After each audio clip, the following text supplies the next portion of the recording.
It's official. Jon Jones is not done with MMA. On Saturday, August 9th, Jones's name reappeared in the USADA testing pool, which requires location tracking, random drug tests, and full compliance.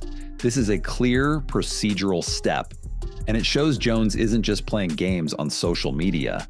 He's making a comeback. Just weeks ago, Jones hinted at retirement. After months of delays and speculation surrounding a potential matchup with Tom Aspinall, the reigning heavyweight champ told fans he might be hanging it up for good. But now, that retirement is over, and it lasted less than a month. Why the sudden return? Reports suggest a dream of representing the UFC at the White House may have been a motivating factor. Whether or not that happens, one thing's clear: Jones wants back in. UFC CEO Dana White has not yet confirmed whether Jones will headline a major card, but the move to rejoin the testing pool shows commitment. Fans now wait to see if a Jones versus Aspinall bout finally materializes. Conor McGregor, who once again made headlines for all the wrong reasons. According to reports, the former UFC champion recently sent nude photos to rapper Azealia Banks, triggering a wave of criticism online. This comes amidst a series of past controversies that continue to shadow his legacy. But on August 9th, McGregor appeared to try and repair his public image.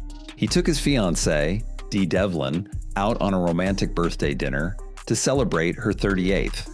And followed it up with an Instagram post, captioned simply, "I promise." The photo shows the couple smiling together, but fans weren't buying it. The comments section lit up with responses questioning McGregor's sincerity. One fan wrote, "Man, I swear he's just posting her to try and change his image." Another said, "You have a beautiful woman who was there at the beginning. She deserves more than words." And a third added, "How many times has she heard that already?" It's clear the public remains skeptical, and many believe only McGregor's future actions will speak louder than yet another vow. A legendary trilogy is on the horizon, but with a twist. According to Main Event TV, UFC icons Anderson Silva and Chris Weidman are gearing up for a third fight, but this time under boxing rules. So far, the official date, location, weight class, number of rounds are all unconfirmed. But Weidman himself has reportedly confirmed the bout is happening. This third meeting brings a legendary rivalry full circle. In July 2013, Weidman shocked the world by knocking out Silva and ending his historic UFC middleweight reign. 6 months later, he defended the belt when Silva snapped his leg in their brutal rematch.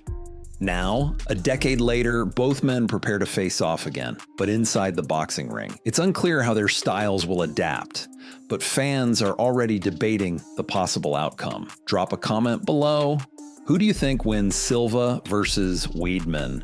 3 the Spider or the All-American? Turning our attention to UFC 319, middleweight champ Dricus du Plessis just revealed a jaw-dropping detail about his weight cut.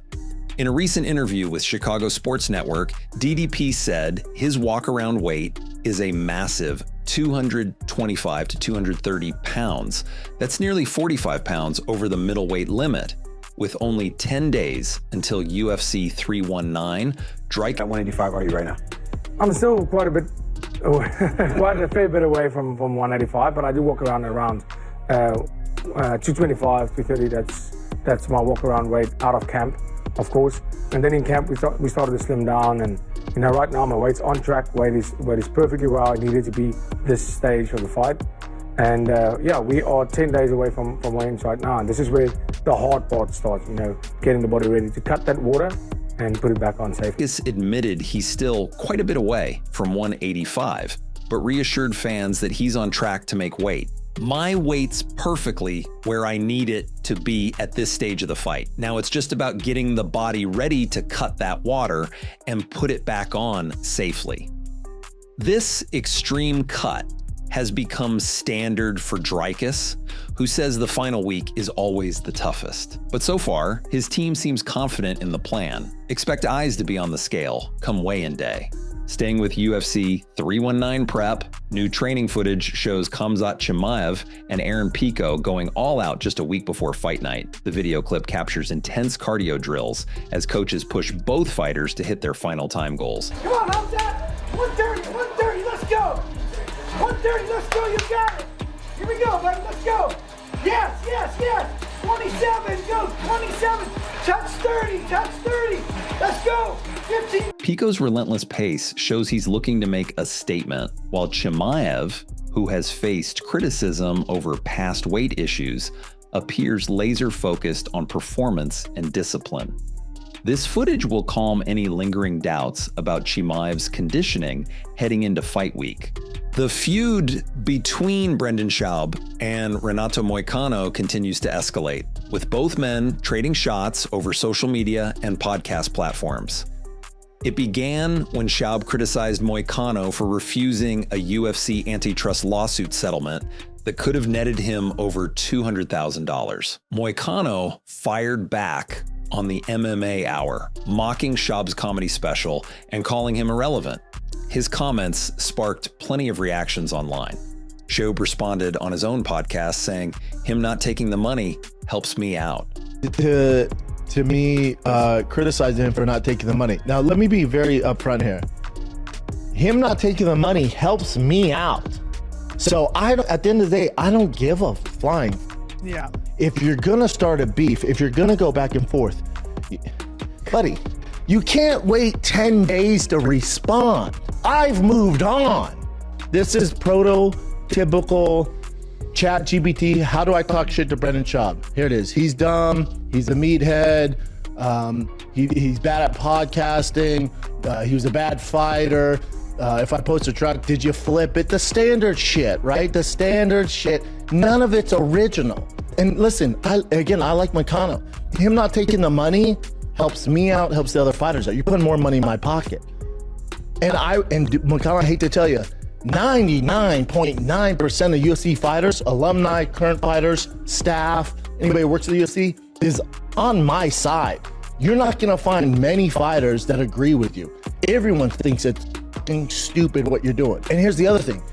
If you're gonna respond and then make fun of me, how no one watches my show, or I can't podcast, can't do this stuff, blah, blah, blah. But to get your message out, you have to go on another man's show to reach me. The situation remains tense, but for now, it seems Schaub is getting the last word.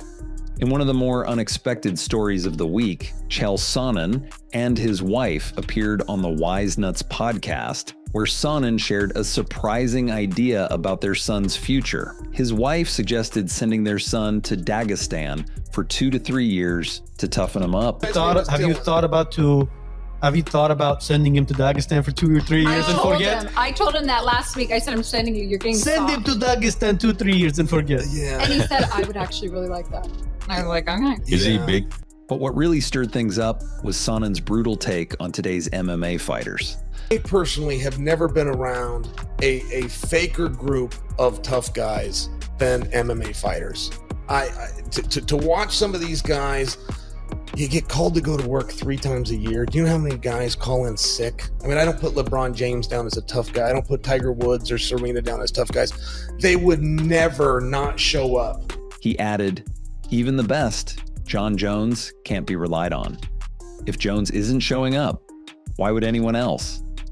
The remarks quickly sparked debate, with some fans agreeing and others calling Sonnen's take harsh and oversimplified. And that wraps up today's news drop from Kill Switch Combat. If you enjoyed this video, make sure to like, subscribe, and hit the bell icon so you never miss a drop. Got thoughts on Silva versus Weidman 3 or McGregor's public vow? Let us know in the comments below.